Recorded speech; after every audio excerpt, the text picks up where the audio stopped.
soleil sur notre espoir. Debout frères, voici l'Afrique rassemblée. Fibre de notre verre, épaule contre épaule, mais plus que frères, au Sénégal et debout. Unissons la mer et les sources, unissons la steppe et la forêt. Salut Afrique mère. Il y a beaucoup de choses que j'apprends ici, beaucoup d'avantages même. C'est mon bulletin d'Aoud de Fawachon, a évolué. Je m'améliore dans certaines matières, tout ça. Bon, non seulement ils nous donnent de la connaissance, mais aussi ils nous apprennent des leçons de morale, en plus de comment se comporter avec les gens. Je ne sais pas trop, mais mes notes évoluent, augmentent et tout ça, parce que ce qu'on m'apprend pendant les cours de vacances, ça m'aide aussi à m'améliorer pendant l'année scolaire. Je comprends mieux les trucs et tout ça, les leçons et tout, pendant les vacances, les épreuves. Que j'ai vu, machallah, rien à dire. Donc le collectif, comme nous le savons, le collectif national des élèves étudiants diourbellois. Donc, m'ont regroupé quelques élèves à toutes les amicales diourbelloises qui sont présentes dans les différentes universités sénégalaises. Et donc chaque année, comme nous l'avons fait,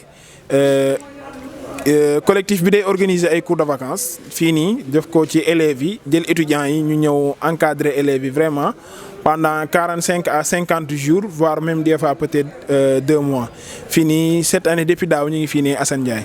Légui yéen ngi ci seen ñaata édition? ñu ngi ci 15e édition, nous sommes à notre 15e édition. D'accord. Légui yéen mën nañ xam seen déroulement c'est-à-dire que nan ngeen def ba yéen étudiants yi di mëna regroupé pour mëna joxe expérience seen cours correctement. Puisque c'est une activité annuelle, donc dañ koy perpétuer chaque année, donc dafay laaj benn organisation parce que ce n'est pas aussi une petite activité, ça dure 1 mois et quelques, ça dure plusieurs jours, donc ça nécessite une grande organisation, une bonne organisation quand même. Et à chaque fois dañuy anticiper par rapport à nos encadreurs parce que encadreurs la plupart ce sont des étudiants, il y a des professeurs parce qu'il y a des anciens yoo xamante ni ku ci mel ni ñoom Cheikh Ahmadou Bamba Mar ñoom Djibi Sarr ak ñeneen ak ñeneen. Et aujourd'hui ce sont des professeurs mais n'empêche dañuy ñëw aussi di participer ci cours yi ak yeneen professeurs yoo xam ne vraiment ils sont engagés pour le développement de Diourbel mais aussi pour aider les élèves diourbellois à ce que ñu gën a persévérer. Donc dañuy contacter les encadreurs, les étudiants ak élèves yëpp inch'Allah ak anciens yëpp comme ça ñu mën a participer ci cours yi et que mu mën a bénéfique aussi pour élèves. D'accord. Léegi yéen seen environnement pour la vacance parce que dañuy gis yéen pour la vacance yoo xamante ne xale yi dañuy taxawaaru leneen ak yeneen léegi yéen nan ngeen di defar xale yooyu noonu.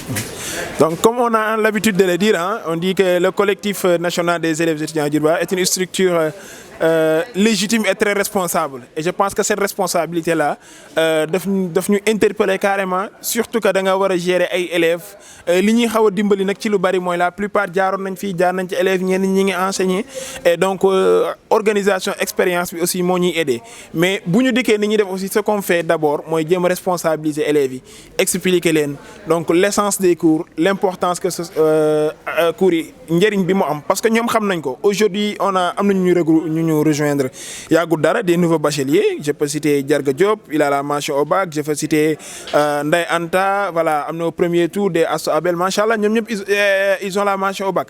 Et je pense que tey jii nii buñ fi ñëwee ça veut dire que xam nañ ne kon affaire yi am na solo. Je pense que ki jàll sànq Kumba wax na ko depuis 6e en 2017 maa koy yoroon fii tey jii mi ngi am première L et je pense que bu cours yi amuloon importance du ñu ñëw donc dañ leen di inciter à ce que ñu gën a am plus de responsabilité, à ce que ñu gën a travailler avec rigueur ñu xam ne carrément cours yi am na importance ñun nag toute la rigueur qu'il faut dañ ko ciy def duñ leen may dara vraiment bu ñu nekkee heure de cours dinañ jàng bu ñu nekkee voilà bu ñu waree waxtaan ak ñoom dañ leen di organiser ay jeunes en herbe ay débattons actuellement nii au moment où je parle classe terminale ñu ngi def café philo et donc tout ça pour leur montrer que ni ñun nous sommes de tout cœur avec eux du ñuy ennemi du ñu dara mais li ñu bëgg mooy ñu jàng ak responsabilité li ñu fiy jàng mu jariñ ñu. D'accord. Léegi yéen seen cours de vacances c'est payant. Waaw mën naa ne c'est pas payant. Pourquoi?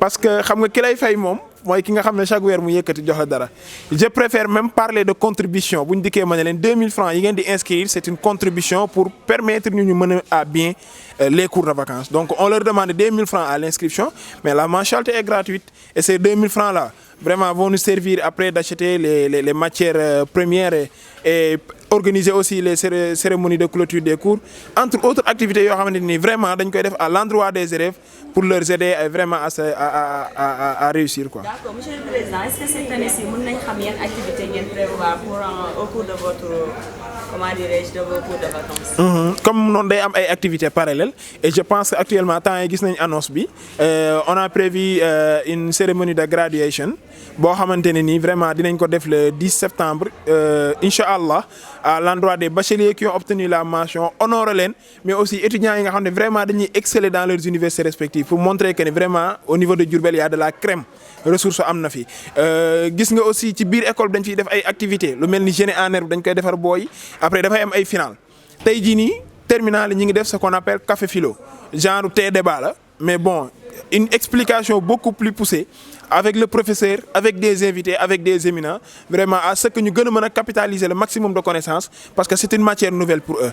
Et qu'à la fin aussi, il y aura une cérémonie de clôture des cours de vacances et que même étudiants aussi, nous leur permettent actuellement, nous avons un tournoi de football, ça va nous permettre de raffermir les liens et il y aura la participation pratiquement de toutes les amicales.